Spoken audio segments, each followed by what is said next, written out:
right, great to see everybody. I want to recap this past Friday. We had preseason game number 3. It was a mock game. There was a lot of energy for the mock game. We wanted to make it game-like. We talked about substitutions, situations, halftime adjustments, a big day in the kicking game. Great job by Greg McMahon and organization. We had a maroon team that was in maroon jerseys. I want to compliment all the coaches on the staff, led by Russ Callahan and Christian Lacouture. I thought they did a tremendous job of getting these guys fired up. Jeff Martin was our energy coordinator. He did a great job of cheering those guys on. They got them all fired up. There was a cowbell on the sideline. Kind of made things like game-like. It was kind of exciting, man. I just want to compliment everybody. We walked off the field feeling very good about our situations, about what we did, and we were ready to play a football game. After that, we brought our team in the locker room. We had a pretty good time there. We had a festive time talking about camp, excited about the season. Then we surprised them. We were going to give the 18 jerseys away and the 7 jerseys away in scholarships. So these guys got it. 18 was a very prestigious number, 2 very deserving young men. We had a lot of men that were very deserving, but these men fit all the categories and graded the highest in all of the categories that we judge them in. Number 18, Chris Curry, and number 18, Damon Clark on defense. Those 2 young men are tremendous leaders, are great LSU Tigers. Both of them fought through adversity. Guys like Chris Curry, some guys would not have stuck around, would have went somewhere else, but he stuck around and got his chance, and he's going to be a great player for us. The number 7 jersey went to Jacoby Stevens, very deserving, outstanding player, outstanding leader for us.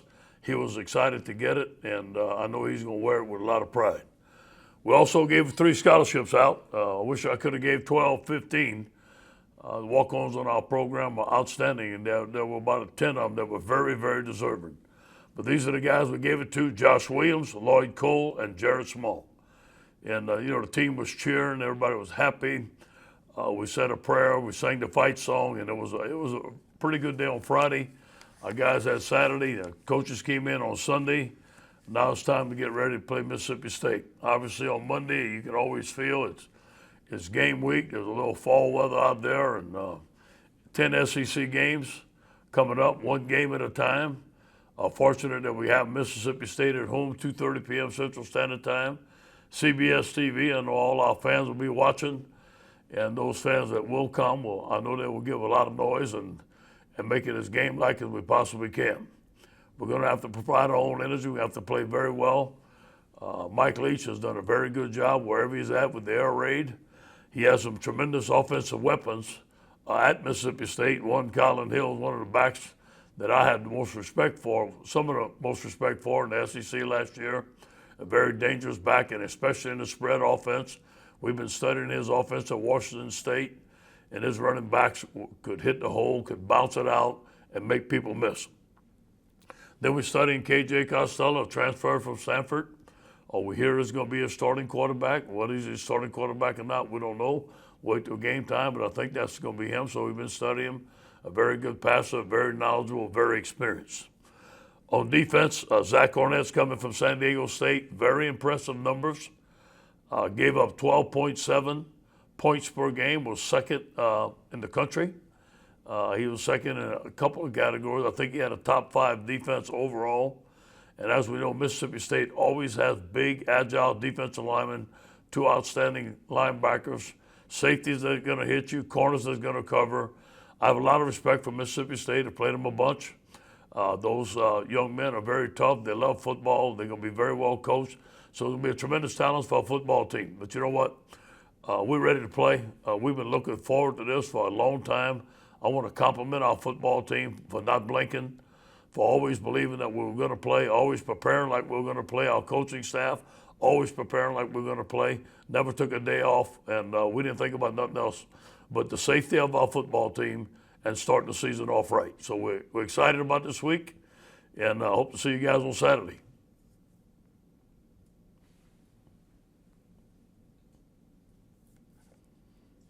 Hey, good morning, Coach, or good afternoon.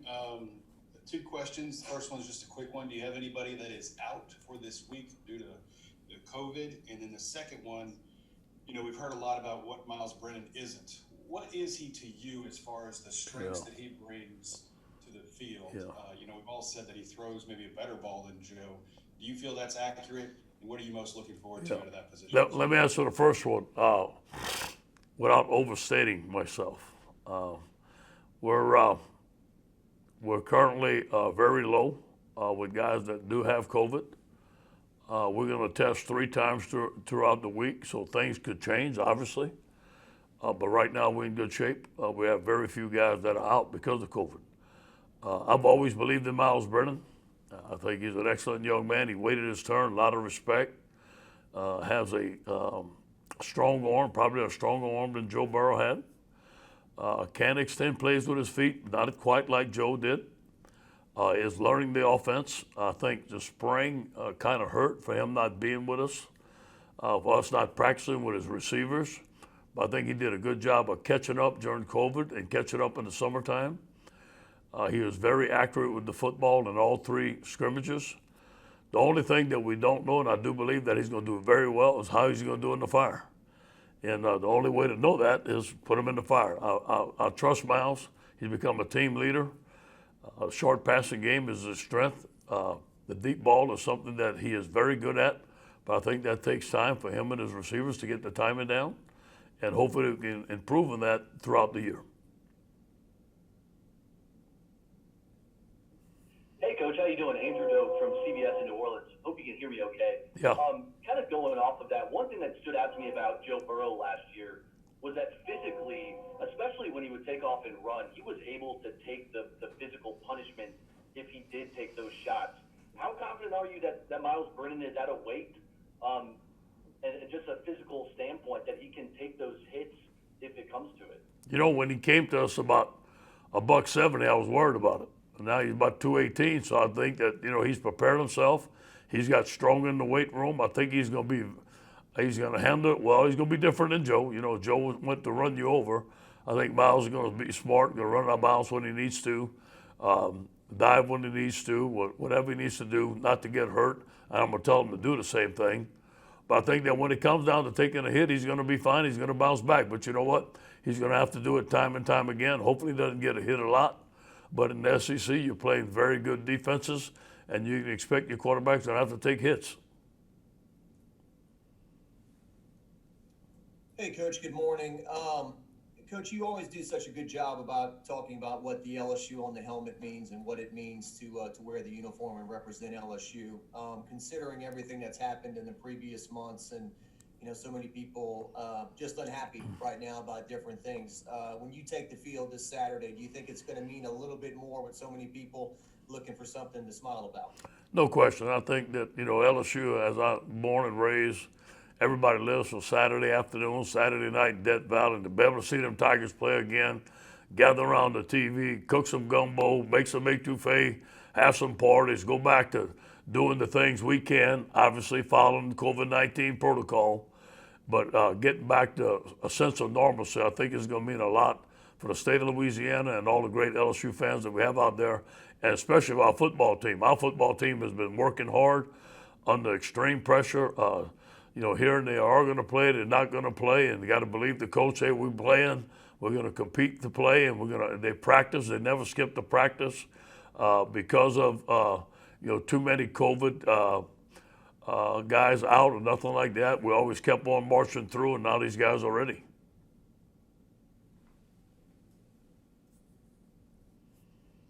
Hey, Coach Orgeron, Garland Gillen, Fox 8 New Orleans. First off, I thought you and Coco did very well on that 60 Minutes interview last night. I had no doubt Coco was going to try to steal the show there. I was reminded watching that again. I know we talked about what happened to USC and you got passed over.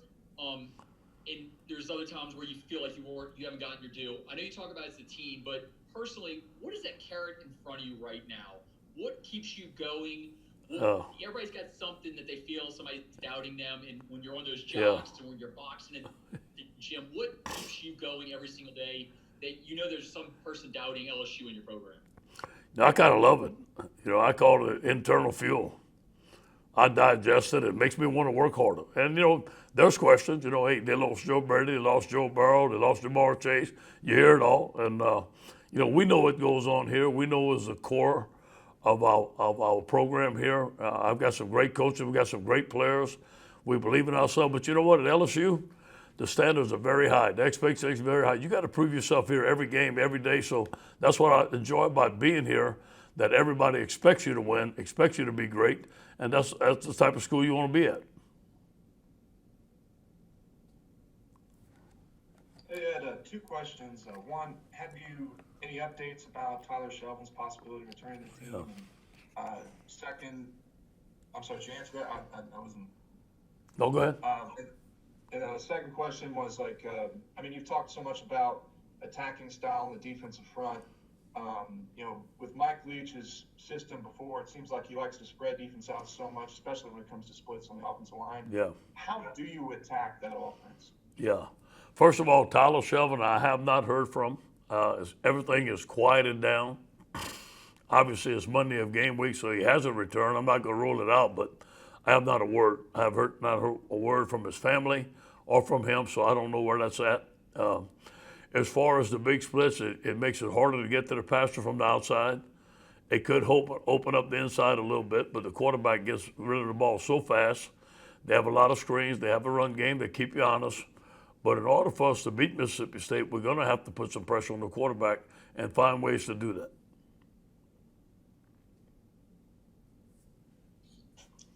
Hey, Coach, Jared Joseph Fox, in Baton Rouge. Doubling off of that, piggybacking as far as preparing for Mike Leach, how much has the difficulty of it maybe heightened because of COVID and you haven't seen any tape of him, of course, with Mississippi State and the quarterback situation isn't entirely solidified. So how is it preparing for that offense? And after you answer that question, the second would be for your own offense, what are you going to expect out of Keyshawn in his first one? Yeah, well, I really like Keyshawn. I think he's a home run hitter. I think he's going to be an excellent receiver. The day that Jamar Chase left, he looked like we didn't skip a stride out there. He was outstanding. And but you know what? He's a freshman, and he's going to have to come along, but he's going to be putting some big shoes. He's probably going to start for us. So I expect him to do a very good job throughout the season and get better throughout the season. The COVID-19 was an advantage for us in some ways, that we wasn't out in spring recruiting, and we were able to game plan all of our teams on our schedule. I think Mississippi State was maybe the 8th game on the schedule, and we had already had game plan them. So you got to look at Washington State for scheme on offense. You got to look at San Diego State scheme for defense, and then you got to look at Mississippi State for personnel. So you're really scouting 3 different teams, so it's 3 times the work. And obviously, Coach Leach has done a great job wherever he's at. He presents a challenge. But I think our guys have a pretty good handle of what we're going to do what they're going to do on offense, what they're going to do on defense and special teams. But just like any first game, there's going to be in-game adjustments. There's going to be new stuff. There'll be new plays. There'll be new defenses. There'll be new personnel. We just got to do a great job of adjusting on the sideline.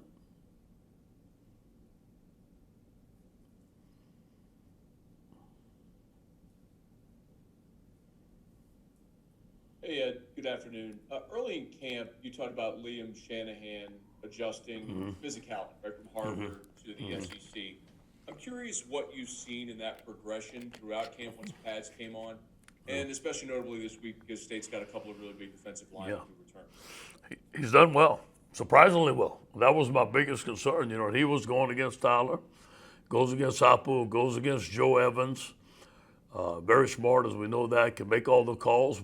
But he's physical enough. And now he's going to get tested throughout the year, especially when they put one of those 350-pounders right on top of him. He's got to block him, but I think he can. In fact, I feel good about it. I'm very glad that we have him. He's been a big plus for us.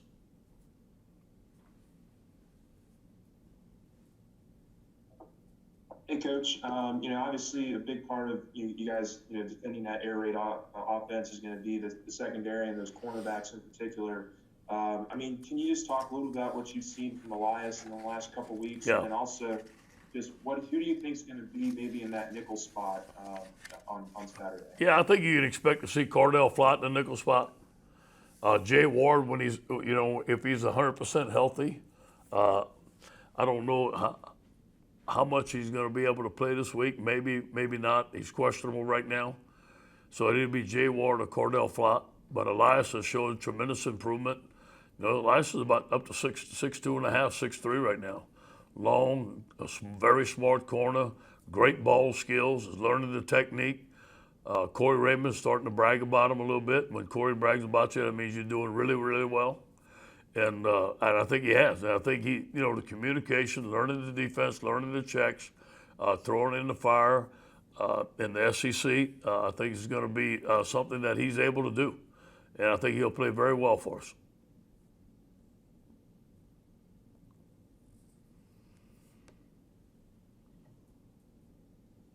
Hey, Coach, did Chris Curry have a great chance of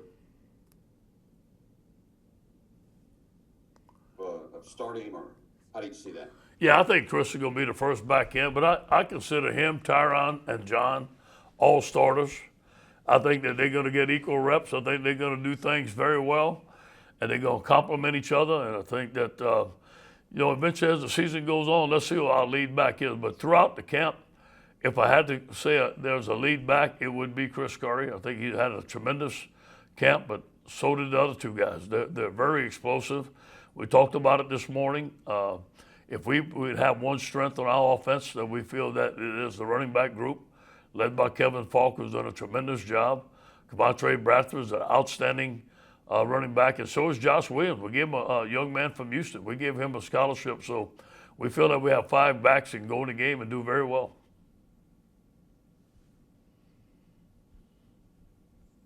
Hey, Ed, the defensive tackle rotation and how that is shaping up with Neil Farrell back. How has he looked in his return, and then just how do you see that shaping up with all those guys? Yeah, Neil's earning his way back. Hasn't been in pads yet because of the acclimatization period. Still has some conditioning to do. Obviously, we all know Neil can play. How fast he returns and how fast he works his way up the depth chart is basically up to him. And he's come back with a great attitude and wants to work. If Neil is in shape and he's working, Neil could perhaps be a starter for us. He's that good.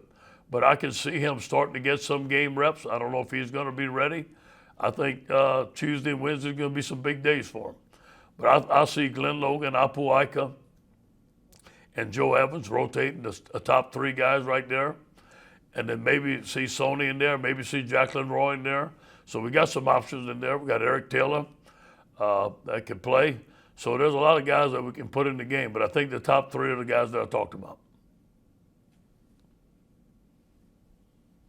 Yeah, Ed, I was wondering 2 questions. One, is Miles Brennan, does he have the same input or some of the input that Joe had as far as game plans? And secondly, why did you take up boxing? Was it because you're already doing the road work? Well, let me say this. Joe earned his way. I took Joe in the second year. I said, listen, if there are some plays that you want to run, you let me know. Let Coach Hensmaker know. If there's some stuff that you don't like, let me know. That's how much I trusted Joe. That was after a year of starting, and that was after a year of leading the team. This is Miles' first year, so obviously he'll have some input, but it's basically a yes sir or no sir right now, and go out there and do your job. That's it. The reason I took up boxing is I'd go jogging on the river every day, and the guy that coaches me in boxing right now, LJ, was working some guys out. He said, hey, Coach, why don't you come try it? Why don't you come try it? Well, during COVID, I was by myself a lot. I was home a lot, so I said, you know what? I'm going to take up boxing. And I took up boxing on Sunday, Tuesday, and Thursday night, 2 hours a night, and it filled up my time, and it helped me get in better shape. So that's the reason I took it. I like it. I wish I can keep it up. I can't during the season. Both my sons are doing it right now. It's a very good workout. You ought to try it, Ron. You'd like it.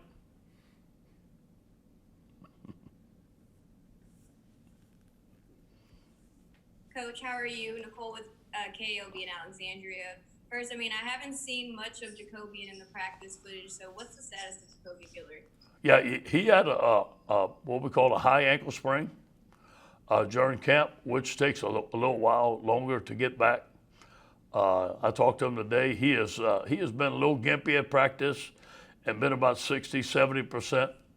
I do believe that he's working his way up this week. Is going to be closer to full speed, but it's going to take a little while. I think in about 2 weeks he's going to be ready to go. Now he He is not nowhere in the top 3 in the depth chart yet because of his injury, but he has shown that he has a promising future here. Both him and Jacqueline Roy and Eric Taylor, those guys are tremendous players, along with our other freshman defensive linemen. So it's going to take a little while for them. Hey, Ed, Dennis Dodd from CDS Sports. Nice job last night on 60 Minutes. Thank you. What you guys have done begs the age-old question. Is it harder to get to the top or maintain it? Well, obviously right now, being where we at, it seems like it'll be harder to maintain it. I mean, it's just, hey, you got to forget about it. You got to learn what we learned from it, forget about it, let it go. This is a new season. I don't want to put too much pressure on this football team. There's a lot of young players out there. We have a first-year quarterback. I remember when Joe was a first-year quarterback, not everything was perfect all the time, and I don't think everything is going to be perfect. This team last year was struggling against Southeast Louisiana, 10-0 at halftime, and everybody was wondering. So I'm looking forward to obviously winning one game at a time, but getting better and giving these guys a chance to grow and learn each other. Got a new defensive staff. We got a new passing game coordinator. So I think you find out a lot about yourself after the first game. There should be a tremendous improvement. I think you're going to see a team, Dennis, that's going to improve every week, but there's no room for error. I mean, to get where we want to go and to be the type of team we want to be, there's no do-overs. There's no slip-ups. 10 SEC games straight, one game at a time. Hey, Ed, you know been pretty high on Ali Gay throughout preseason camp. They'll have him listed as a starter today at defensive end. What did he do to stand out, and what do y'all like about him? I like his range. He's 6'6". He's smart, works hard every day. Very humble young man, wants to learn, physical at the point of attack, a very good pass rusher. He's tall, he's got a lot of batted balls. He had a batted ball for an interception, I think the third play of the scrimmage last Friday. Great young man. Him and Trevez Moore are going to anchor down that left end. They probably have equal reps, backed up by Jarrell Cherry, but I think right now that Ali is starting. He has earned that starting position. He knows his assignments. He does well, plays hard. I think he's going to have a great season for us.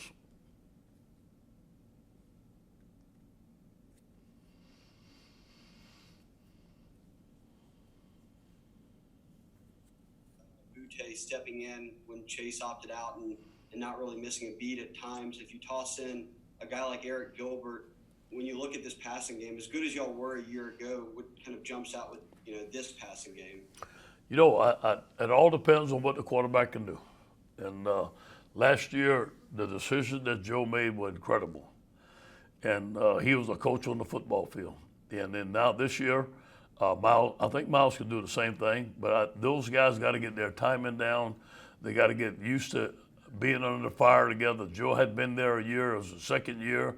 These guys' second year together, and it all came. We weren't near as good at the beginning of Joe's career as we were at the end, obviously.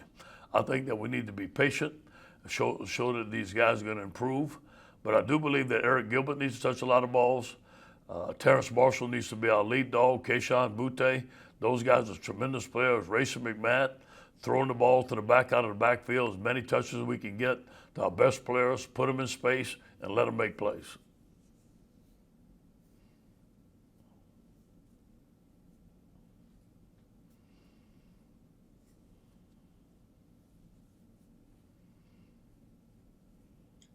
Coach Scooter Hobbs, how you doing? Scooter, how y'all doing in Lake Charles?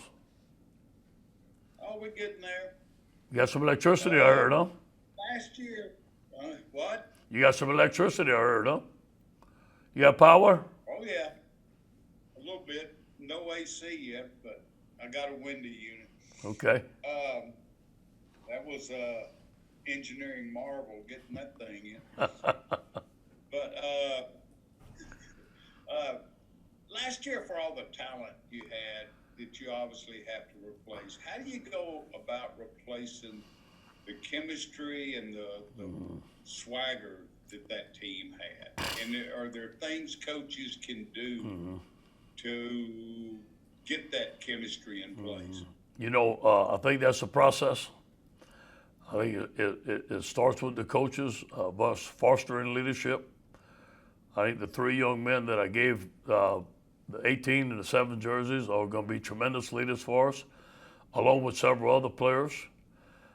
We've had several leadership committee meetings, more than I've ever had since I've been coach here, to be able to foster that leadership, to give them a chance to be leaders on the field. But you know what? The only way I think that you earn respect as a leader is to make plays on the field during game day. And I think as the season goes on, and as we're going to face adversity like every team does, somebody's going to have to step up and say, hey, this is what we're doing, this is how we do it, and be the lead dog and go get it done. And obviously we had a lot of guys last year that could do it, and Clyde Edwards-Helaire was one of those guys. The game he had against Alabama was something I'll never, ever forget, and that was a tremendous job of leadership by example, and so was Joe, and so was Justin Jefferson. So we have some guys that I think they can do it, but come game time, they're going to have to do it. Hey, Coach, this is Josh Sibley with Louisiana Gridiron Football. Going back to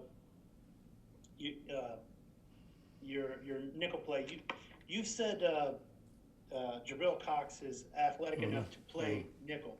Can you possibly see a scenario that you might end up having to play Jabril Cox at nickel? Yeah, the injuries would have to play a factor in that. Hopefully they don't. But we're very thin at corner, and we're glad we got Darren from Nicholls State. Now, he just started, and we think that he can play for us. We know he can play for us.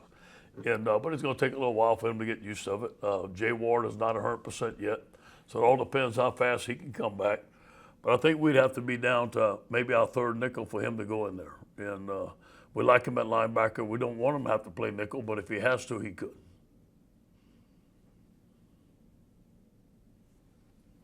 Hey, Coach, Andrew Doak with CBS in New Orleans one more time. A two-parter, if I could. When it comes to Eric Gilbert, is there a college or pro prototype that he kind of reminds you of? And then the second part would be yesterday in the NFL, we saw kind of a rash of injuries. And some people kind of, related to no preseason. And I just wonder, just starting in the SEC, not having a game against an FCS opponent or just one of those lower-level opponents, what's the biggest challenge just from a physical standpoint to have your team ready to play against the most elite athletes in college football? That's why we had those preseason games. That's why we had some tough days at camp. We had to have some physical days. Now, not every day was 11 on 11 all-out tackling, but we have a drill called bump combo drill where there's about 5 guys in there. We're getting after it pretty good and simulates a tough running game. We had team pass, simulating a tough protection, a tough rush. So we took spurts in which we could simulate game-type stuff, going best against best, because I feel that, we have a very good team. So the team that they see in practice is going to be a pretty good football team every day. So we simulated that. You can't be 100%. The thing I worry about the first game is tackling, because we don't tackle every day. We don't go to the ground every day because you can't, because you're going to get hurt. I think some of those things are a concern, but I think that the process in which we practice is going to be very important. Eric Gilbert, I haven't had a tight end like him in my coaching career. Some people compare him to Calvin Johnson. I'm not comparing him to Calvin Johnson. I don't want to put too much on him, but he's that type of football player and has that type of body and can do those type of things. Now, obviously, will he pan out to be like that or not? Nobody knows. But he is similar in stature and similar in skill set to Calvin Johnson. Guys, we got time for 2 more questions. We'll go Brooks, and then we'll wrap up with Copper. Yeah, you talked about Ollie Gay and Trevez Moore holding down that strong side on the defensive end. Could you maybe explain a little bit the roles for those defensive ends on both ends, the weak side in there, and why the people there are good for those spots? Yeah. The left end is usually the bigger end, because most teams are right-handed and want to run the ball to their right, with a tight end there. So we put the left end there. The right end is a smaller, quicker end. Sometimes it should be your best pass rusher because he's coming from the quarterback's blind side. That's the reason we do that. Andre Anthony's at right. Ali Gay's at left. Ali's a little bit bigger. B.J. Ojulari's at right end. Trevez Moore's at left end. B.J. is a very, very talented young man. You can see a lot of snaps of. He's probably our best pass rusher right now. So you're going to see a rotation, at least 4 guys at defensive end, left and right.